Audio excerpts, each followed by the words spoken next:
Welcome to Tommy Solo's Famous Friends. This is where I get to chat with people I've connected with over the years in the world of arts and entertainment. And today I'm so happy to have with me rising country superstar Bree Taylor. Welcome to the show, Bree. Hi, thanks for having me. It is absolutely my pleasure.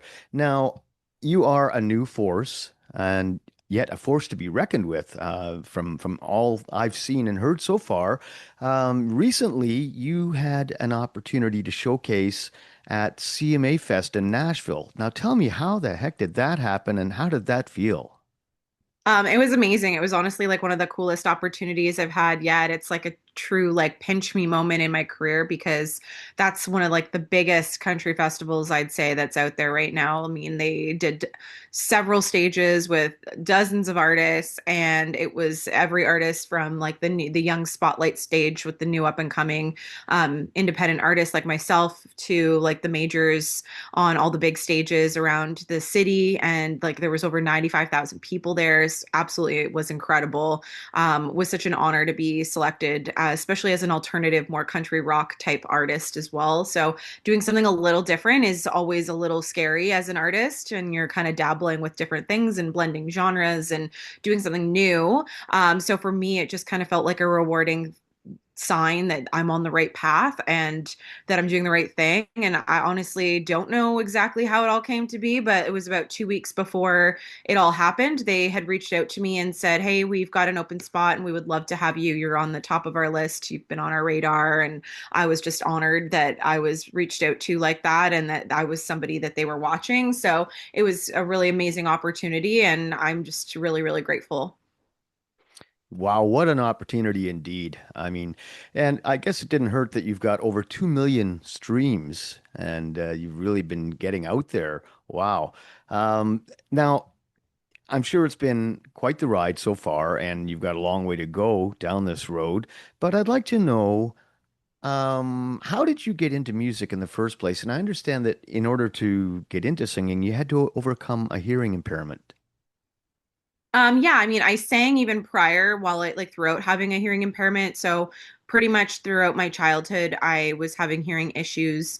And I was seeing an ENT. He was doing multiple surgeries, and my parents kept saying, she wants to be a singer.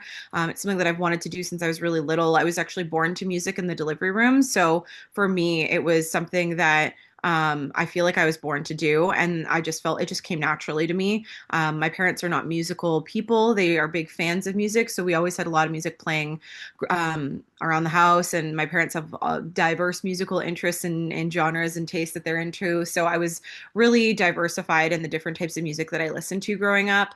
And I was just a very emotional kid and was always into songwriting and storytelling.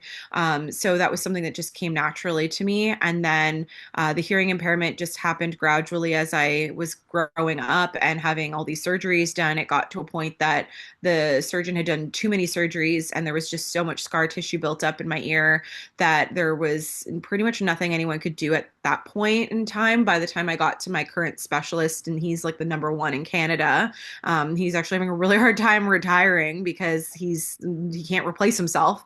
But he's absolutely incredible, and he basically got to me at 15 and said, if I'd met you years ago, we might have been able to avoid a lot of this, but unfortunately, there's too much damage done, and the risk of doing further surgeries could risk your hearing further or fully making you deaf. So let's put you in hearing aids.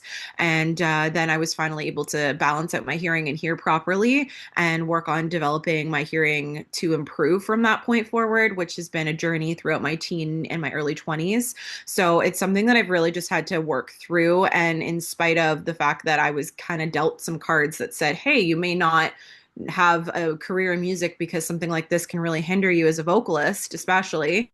I decided not to let that be my fate. And I said, I'm not going to take no for an answer, and I'm going to try to pursue it anyways. And once I was able to adapt to the hearing aids, I was able to, hear myself better and better than ever. And I think it actually has become more of a strength for me now. And that's why I'm being a little more open and vocal about it and talking about it and sharing my story, because if it can inspire someone else that maybe has been told they can't do something or something's near impossible, just to know that, you can do anything you put your mind to, and don't let somebody tell you you can't.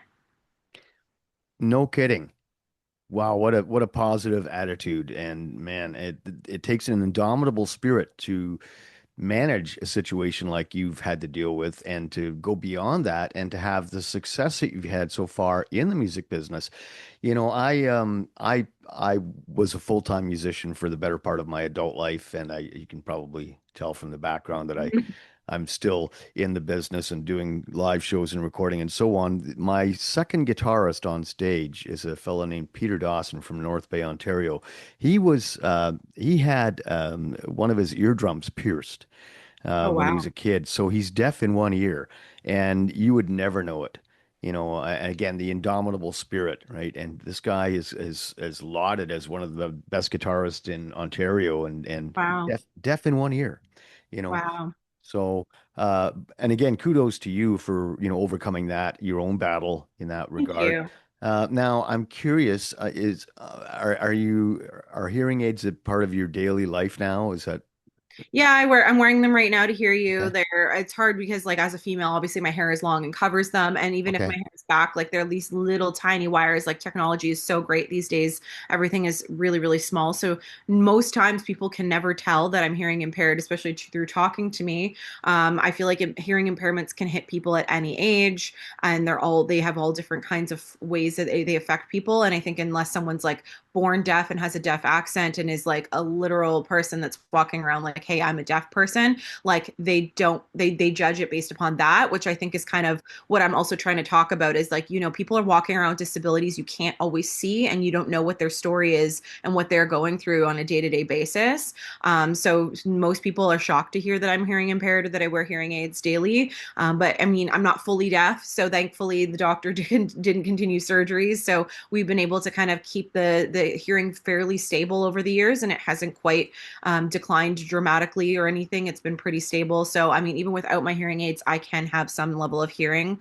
It's just not enough that I would be comfortable conversing in a conversation or a group atmosphere, especially. And it can be really overwhelming. And there's all these things that you have to kind of overcome. But I've just become so used to. But yeah, it's my daily thing. And like, sometimes a hearing aid battery will die, and I'll whip it out, and people will be like, "Wait, what's going on?" And I'm like, "Oh, sorry, just changing my hearing aid battery," and not thinking like, it's just my life. But people are kind of like, "Holy crap, I didn't know that you were wearing those. What's going?" And then they have questions. So Yeah. at least it's a good conversation starter. No kidding. Yeah, that's funny. Now I just took a look at your Instagram a little while ago, and I noticed Okay. on one of the videos you were using Vocal Mister. Now, is that something that did you take voice lessons, and was that part of the whole hearing impairment process and so on? I was taking vocal lessons even prior to my hearing issues. Well, I mean, I guess throughout my hearing issues, I didn't really know what was going on with me at the time, but I would think I was about 10 years old when I started. I was in choir since grade 3, so I think I was like 7 or 8. So I've been in music. I started doing piano lessons when I was younger as well. So I knew music and could read music and all of that. And then I just have always, I think as a vocalist, and one thing I teach vocals now as well, but something I always say is like, I'm not somebody who's ever going to claim to know everything. I feel like there's always room to grow and improve and do better. So I still train to this day and have a vocal coach that I challenge myself to work with my own issues, because we can easily, work and guide someone else through their stuff. But it's humbling, I think, to be able to take yourself through and say, hey, you know what? I don't know everything. I'm going to keep learning. So vocal training is always something that I'm working through. Cool. Yeah, I was in a situation years and years ago when I was in a band in Toronto and touring, playing the bars 6 nights a week for the first time in my life. And I was always a natural singer. And I was Mhm. kind of like voluntold that I would be the singer. And I always just wanted to play guitar and be in the band. Anyway, I ended up in a situation where I lost my falsetto and I was struggling and I had to take some voice lessons. This lady's name was Rosemary Burns out of Toronto, and she was quite notorious as a vocal coach of high regard. And the things that I really took away from it myself were the importance of looking after yourself. Being Yes. in decent physical shape, getting proper rest and diet and nutrition. Those were and staying hydrated. And Yeah. avoiding. The smoking and the drinking and so on, which when I was in my 20s, not so easy, but necessary. Yeah. Yeah. So you have a very powerful voice. You're Thank very you. passionate in your singing as well. Now I know that you've got some new music out. And in your bio, I saw that you had a hand in the songwriting. Now, is that a regular part of your routine, or do you write most of your material, or how does it work for you? Yeah, at this stage in my career, I'm very involved in my songwriting process. I've always been a songwriter since I was a little kid and, started out like in more poetry format and, translated itself into, once I started to learn proper songwriting formatting and all of that. But I love to co-write because it really helps to bring different layers to the song of like perspectives and things that people maybe would say differently than I would or say it better in a write. So a lot of the times I'm in the room and I'm involved to the capacity of, at least it's my story. I'm very like a lot of times I'll have like a lyric or a title or a melody that's in there, and then we all build upon that throughout the songwriting process. So I have like occasionally had songs that have been pitched to me that I've fallen in love with that were not written by me that I just really connected with on an emotional level.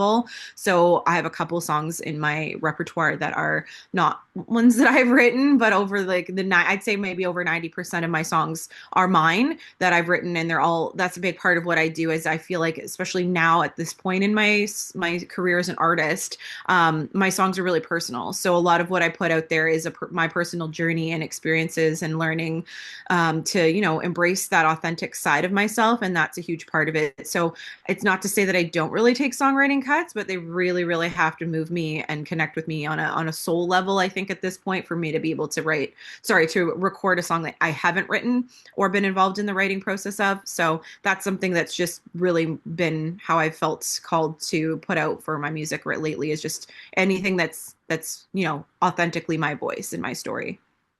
And that makes a lot of sense. I for years and years I was kind of a sideman in other people's bands, and again I got voluntold to sing times that I whatever. But I found that at a certain point in time, I got really bored with covers, Mm-hmm. and I got bored with playing in the bars, and it was so God, probably 12, 13 years ago that I decided I was going to just do my own thing. And I've never been happier. And I spent decades, on the road playing other people's music. And it's Mm. just so freeing, isn't it, to be able to express your own voice in your own way and tell your own story? Definitely. I think that that's the art of being an artist, right? Like we're creating our authentic art and what resonates with us. And that's, I think, when you really connect to that, I think that's when the audiences connect to it as well and they can smell a fraud from a mile away. So if you're putting music out that isn't authentically you or your voice or your connection in some way, that it's like connected and rooted into you, then I think that that's when it doesn't go over well. And I think the more people walk in their authenticity, that it is rewarded in so many different ways. And I think that's when the success really starts to happen. So the more I've embraced that, the more I've noticed that that's really worked. I mean, obviously, we love cover songs. I love to throw covers into my sets. I've never been a fan of singing in bars for just doing cover gigs. It's been something I've mostly avoided as much as possible in my career because it just has never suited me and been something I've wanted to do. I've always known that I'm an artist and I'm a solo act, and this is what I want to do. And I want to do my own music. So I do get like a little pet peeve when people try to make me like a jukebox and they requests. I don't take requests, but thank you. Like it's not who I am. I mean, there's people that excel at that and they do great and that's awesome. But it's not something that I strive to be. So I think attention, energy goes where attention flows kind of thing. And I just put my attention into my solo projects. Well, there's two ways to look at it as a musician, I guess. You can either be in the music doing covers to supplement your mortgage payments, whatever, or you can be an artist, right? And I feel like that's what you've done, and that's what I've chosen to do. And again, from my own perspective, it's the most freeing thing ever, to not Yeah. have to worry about, oh God, are they going to want Freebird again? You know. Right? So Yeah. speaking of your own music, I know you have a brand new single. And it's called Wake Up. I think we should take a minute now and give people a sneak preview. What do you think? Yeah, let's do it. Okay.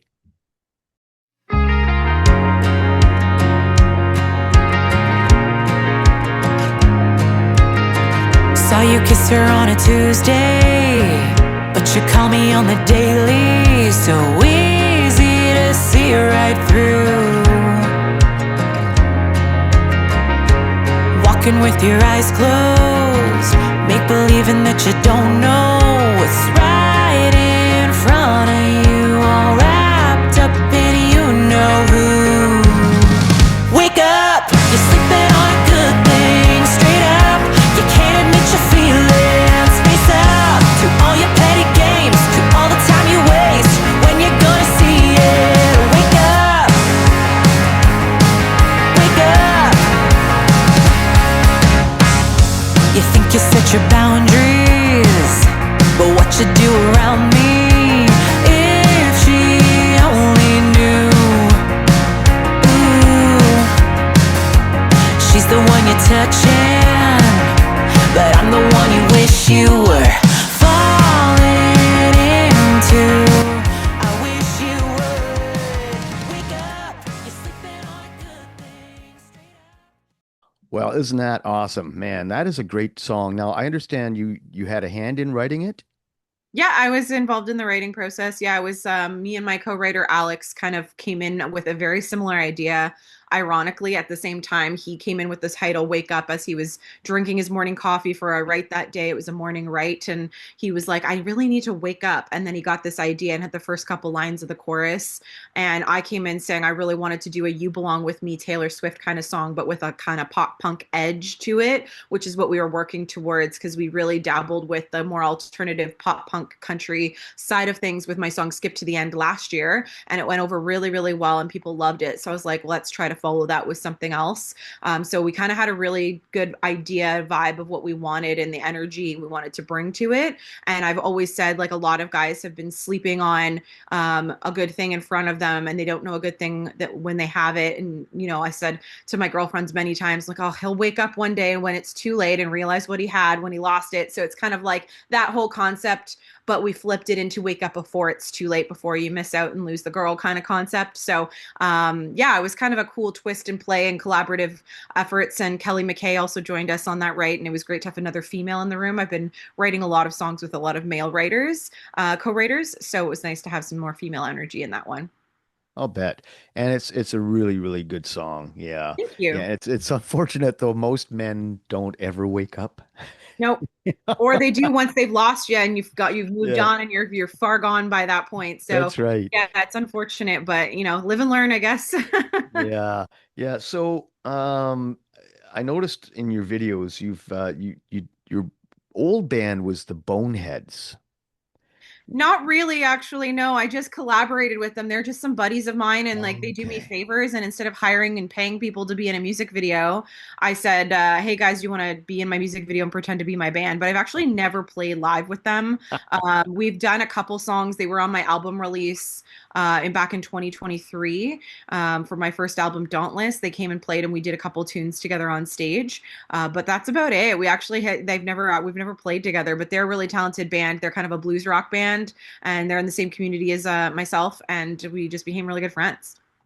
That's interesting. Now, should I ask about the Dauntless? Is Yeah, that like that's my band. Like okay? those guys are my band. Yeah, so I've kind of built my band. I have like a couple rotating members just based upon availability, of course, because not everyone's always available all the time, and everyone's got their own projects going on and pursuing different things and in music. So, but yeah, overall, we've kind of got a good vibe with a bunch of friends of mine that we work together, and we met throughout the community, and we've created, this cool little band vibe that we have, and they're backing me and bringing my music to life, and it's been a lot of fun. Yeah, there's nothing like having that affinity with other artists, that you can trust, especially when you're doing your own material, And I find I've worked with people, and there was one drummer in particular that I brought him into the studio to work on a project, and he was like a deer in the headlights, and I couldn't believe it Wow. because the guy is an excellent cover drummer, but it comes down to muscle memory. So when you've got a group of people that really want to be in your band and they believe in you as an artist and your music and you can trust them, that's irreplaceable. Yeah, for sure. It definitely is. It's definitely a really important part of what I've created for my live show. And just also having like that band chemistry on stage. We all like are friends, right? So we get along and everyone hangs out with each other here and there. And it's a like that camaraderie. So it's a hard thing to find in the solo career life because a lot of people are using session players. And I've used session players early on in my career that were playing with me, aside from like the couple of times I had the Boneheads hang out with me and play in some videos. But yeah, it's they're all talented people, but they're all busy and they have loyalties to different artists, and you're fighting for people's availability. And I really just didn't want that. I wanted something where I had a group that were my friends that had loyalties to me, that were there for me and helping me create what I wanted out of a live show, and that we also had that chemistry with, that I didn't have to necessarily go through 12 different guitar players before I found one, kind of thing. So it's been a really great blessing to have created what I have and have these guys helping me out. And it's a lot of fun. No doubt. And it gets to a certain point when we're dealing with professional musicians where there's kind of a level. You're either there or you're not. And to me, if I've got people who are at that level who really want to play with me, they're maybe not up here at a higher level, but maybe that person that's at a higher level doesn't really have any loyalty. I'd rather have the person who's on an even keel and on an even level with me, or maybe just a little bit more talented than me, because that always helps to give yourself a good push too. I'd rather have people that really want to play in my band and be, you know, in in the effort with me. So that's to be treasured for sure. So you've got a couple of dates coming up. You have what's happening on August 23rd? I have the Winona Peach Festival out near Stony Creek, just outside Hamilton. We're performing opening for Freedom Train. And then on the Sunday, August 24th, we're playing the CNE again this year. They asked us back, and it's so much fun to play there. And we had a great time last year, so we're really excited about it. I'll bet. That sounds like a lot of fun. So obviously people can get your music from Spotify and all the digital streaming platforms. Do you Yeah. have physical copies available anywhere? Yeah, my first album, Dauntless, is available. I have vinyl and CDs. I have T-shirts. I have keychains. I've got all the merch. Can be purchased at any of my shows, but also on my web store, which is breetaylor.com. So there's a tab there. You can check that out, as well as all my shows and tour dates and my bio, all my social media links. So if they want to get in touch with me, and I always tell everyone I'm most active on Instagram and on TikTok. So if you really want to connect or interact with me, those are the two best platforms to do it. But the other ones I have to have, I just know I'm not as active on them.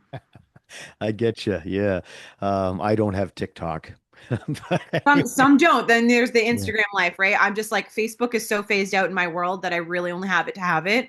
I just don't. I'm not as big on that social platform. It's funny. I spoke to an iconic legacy business insider. His name was Al Mayer, and he was the president of Attic Records and had a hand in creating the uh, CanCon legislation and so on. And he told me at the time, TikTok was the latest and most wonderful be all and end all breakout platform, but he said it's not for people like you and me, meaning he said it's for younger people. And so for you, it makes perfect sense. And I expect that we're going to hear an awful lot more from you, Bree Taylor. You are doing an amazing job so far. I don't want to take up your whole day. I do want to ask you, though, what's next for you? So upcoming this fall, I'm releasing my next album. So I'm really excited about that. So we've been dropping all these singles leading up to the album. It's going to be an 8-song album. So there's 2 new songs unreleased that will be heard, as well as everything from my single Dauntless forward, that will be on this album. I've actually just submitted it out to distribution, and I'm getting prepped for my release and rollout for that. So I'm really excited, and should be coming out now. I'm going to do it October 3rd. We were talking about October 10th, but I think I'm going to move it up a little earlier. So I'm really excited for people to hear the title track, which is called Worship, which is the title of the album. So I'm really excited. Sounds awesome. Well, thanks so much for taking the time out of your day to do this with me, Bree. And until next time, cheers. Thank you. Tommy Solo's Famous Friends is a one-man production, meaning that I've done all the work, including recording, editing, guest acquisition, etc. Don't forget to look for the accompanying articles based on these interviews at 519magazine.com. The theme song for Tommy Solo's Famous Friends is a clip from my original composition, The Burn, all rights reserved. If you enjoy the show and you'd like to help us keep it going, why don't you click on the Buy Me a Coffee link in the show notes. Hit the like button, subscribe, all that stuff. We really appreciate it. You can find me on Facebook and Instagram. And until next time, cheers.